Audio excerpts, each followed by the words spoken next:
Você já parou para pensar como que os bilionários gerenciam o dinheiro deles? Será que eles sabem quanto que custa o quilo do feijão, o litro da gasolina ou algo do tipo?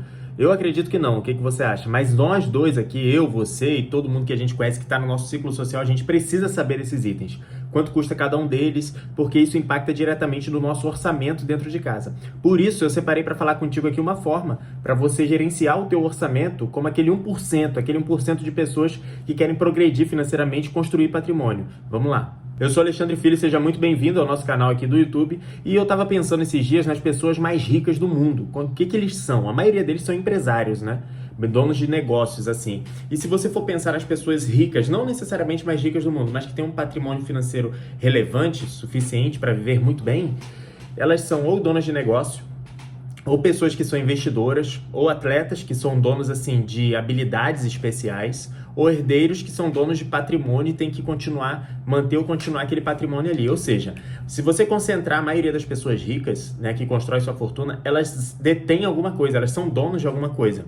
Como eu falei aqui, os empresários, donos de negócios, herdeiros, donos de patrimônios em geral, investidores, donos de ativos, e atletas são donos de um conjunto de habilidades ou uma habilidade muito bem desenvolvida, e eles são muito bem remunerados por isso. Por que eu estou te falando tudo isso? Porque a gente, pessoas normais que estão crescendo o patrimônio, nós podemos adquirir algumas coisas também para enriquecer a nossa vida, para melhorar o nosso crescimento patrimonial. E desses 4 itens que eu comentei aqui contigo, tem 2 deles que eu e você a gente consegue começar a dar conta disso também, começar a ter esses itens. Um deles são os ativos dos investidores, né? Então, assim como os investidores, os maiores investidores do mundo, nós também podemos começar a investir e ser dono de ativos. E além disso, a gente pode também desenvolver habilidades, assim como os atletas. É lógico que é pouco provável que eu vá desenvolver uma habilidade para chegar no nível de um atleta olímpico, né? Mas habilidades que nos coloque dinheiro no bolso. E isso vale muito, né? Por que eu estou comentando tudo isso? Porque isso interfere diretamente em como você organiza a sua grana.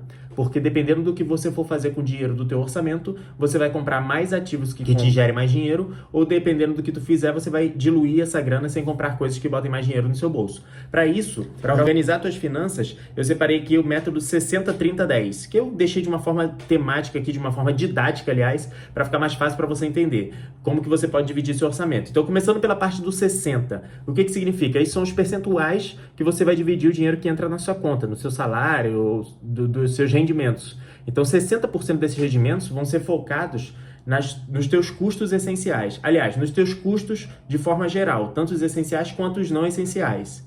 Porém, de primeira, a maioria das pessoas falam assim: Alexandre, não tem como eu pegar e gastar só 60% do meu salário com os meus custos. A minha vida vale muito mais que isso, meu salário é baixo e tal, tudo mais. Cara, tem como sim.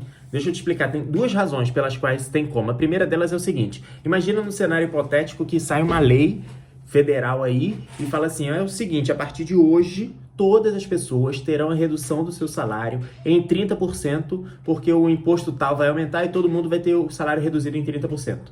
Se isso fosse imposto para você, para mim, para todo mundo, imposto no sentido de cima para baixo, né, obrigatório, se fosse obrigatório para todo mundo, nós iríamos dar um jeito, cara.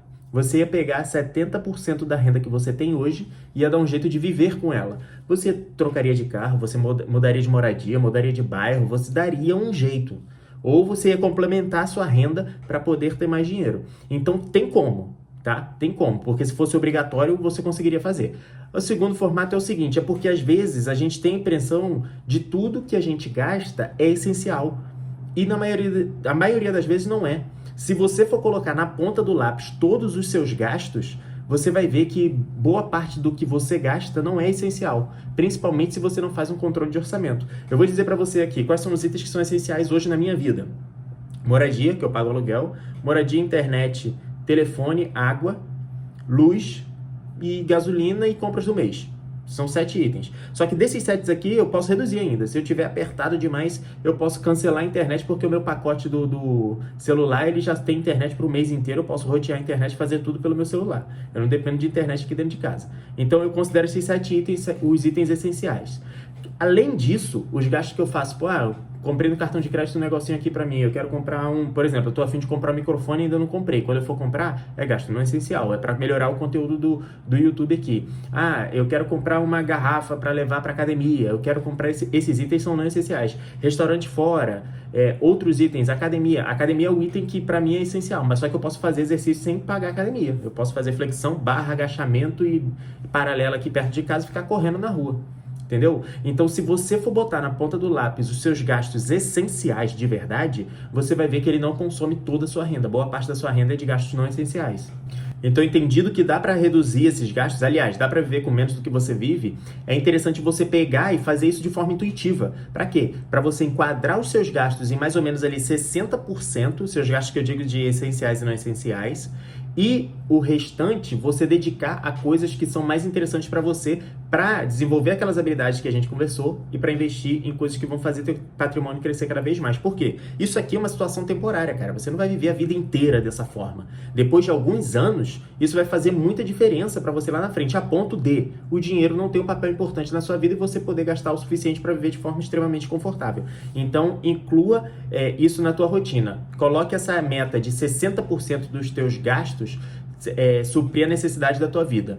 E a segunda parte dessa regra que eu separei aqui contigo é o 30, 60, 30, 10. O 30 significa que você vai pegar 30% da tua renda e vai investir em coisas que vão aumentar de valor ao longo do tempo. E não só em questão de patrimônio, em você também. Então são duas esferas. Na esfera que vai crescer teu patrimônio e na esfera que vai crescer você, o seu valor como pessoa, como profissional. Primeiro falando sobre o patrimônio.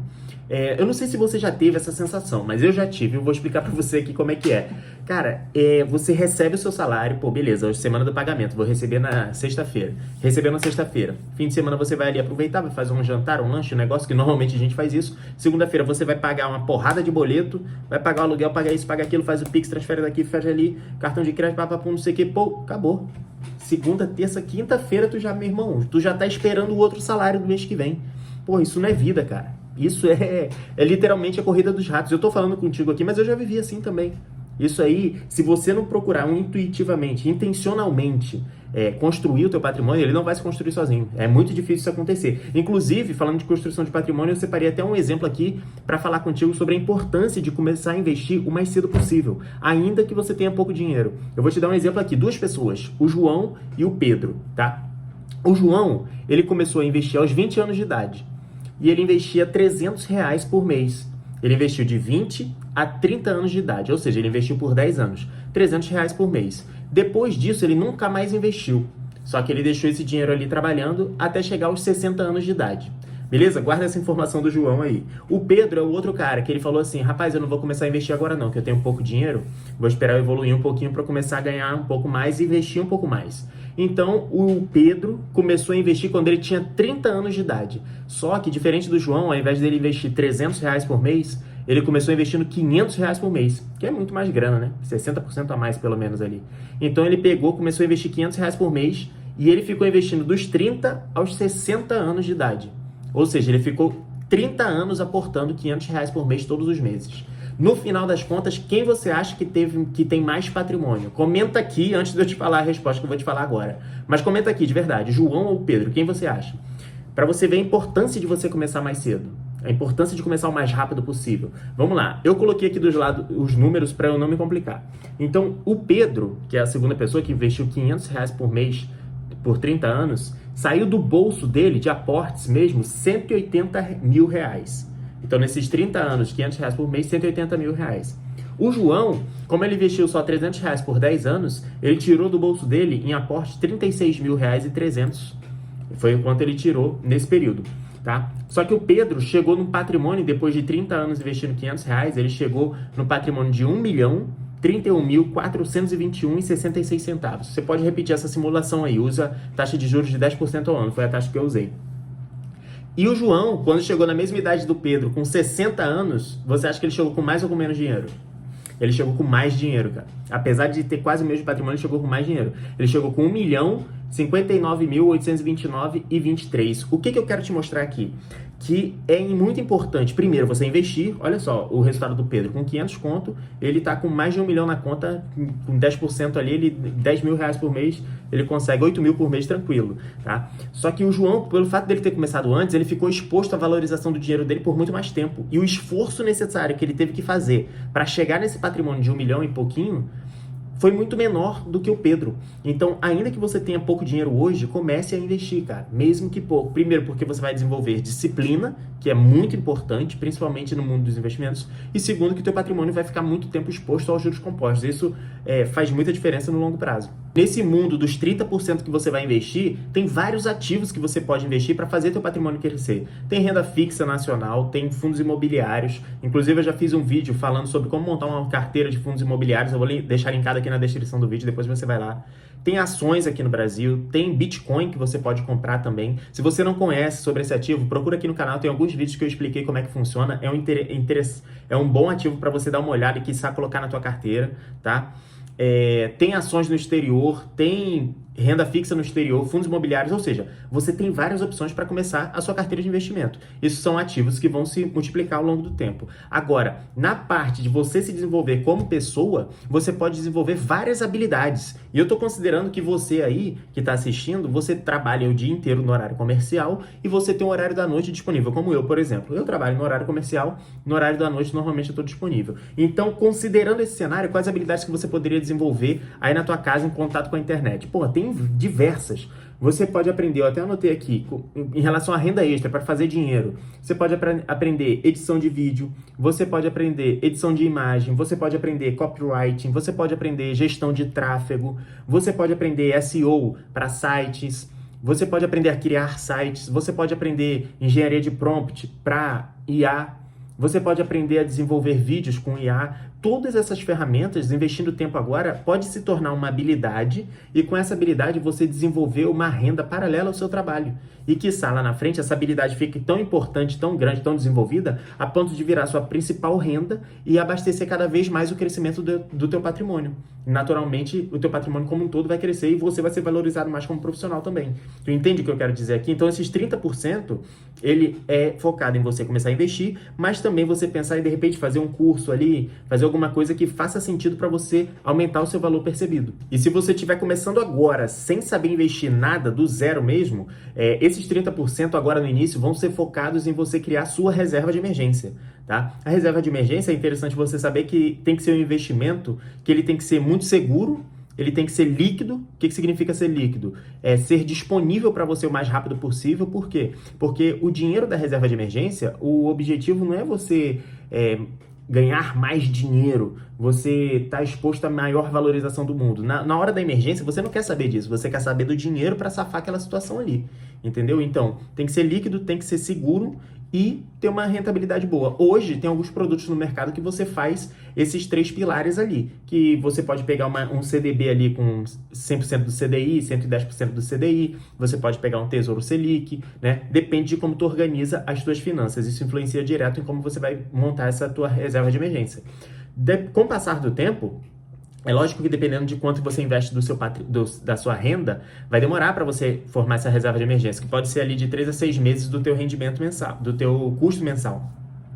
Só que ao longo dessa jornada, eu normalmente converso com as pessoas que, você não vai ficar 5 anos investindo só na reserva de emergência. Então, ao passo que você começou a chegar ali 30, 40, 50% da reserva de emergência, esses 30% do teu rendimento, do teu orçamento, não precisa ir 100% para a reserva de emergência. Você vai e divide um pouquinho para a reserva de emergência, um pouquinho para o longo prazo, um pouquinho para lá, um pouquinho para cá. E até chegar um momento que você investe só para o longo prazo e a reserva já está montada no valor que você determinou para você. Beleza? Se esse vídeo está te agregando de alguma forma, cara, se inscreve aqui embaixo. Assim ajuda muito para a gente chegar com essa mensagem para mais pessoas, tá? E se você está gostando, me deixa aqui no comentário se esse vídeo está fazendo sentido para você. Beleza? E o 10 dessa regra 60, 30, 10, esses 10%... é um valor do teu patrimônio que você pode investir, o gasto sem culpa, vamos dizer assim. É para você gastar sem se julgar com relação a isso. Então, no meu orçamento, por exemplo, o que eu faço? Esses 10% pode ser uma viagem.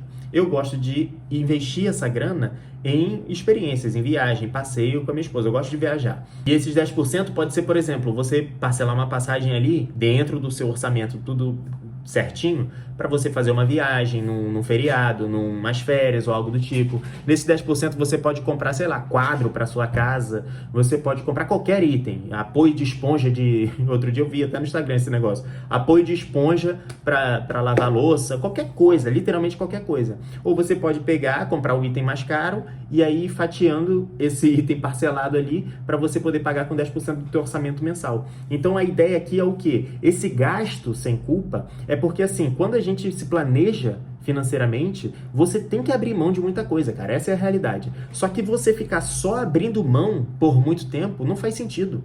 Uma das coisas que mais te motiva é um pequeno resultado. Então, você ver seu patrimônio crescer ali é um grande motivador para você continuar fazendo os investimentos. Agora, se você ficar a vida toda sem fazer nada só para investir, não faz sentido nenhum. Então, é interessante você ter esses 10%. Pô, eu quero sair com os amigos para um jantar, para a gente bater papo, faz tempo que eu não encontro. Vai lá, gasta esse dinheiro, não tem problema. Ah, eu quero presentear uma pessoa, vai lá, gasta esse dinheiro, não tem problema. É um gasto sem culpa. Ah, eu gosto de videogame, Alexandre, eu quero comprar um acessório para o meu videogame, eu quero comprar um monitor aqui para eu fazer um videogame legal, tal, não sei o que. Beleza, se você gosta dessa parada, faça isso. Agora, você tem que ter um percentual do teu orçamento ali para você gastar, para você aproveitar mesmo.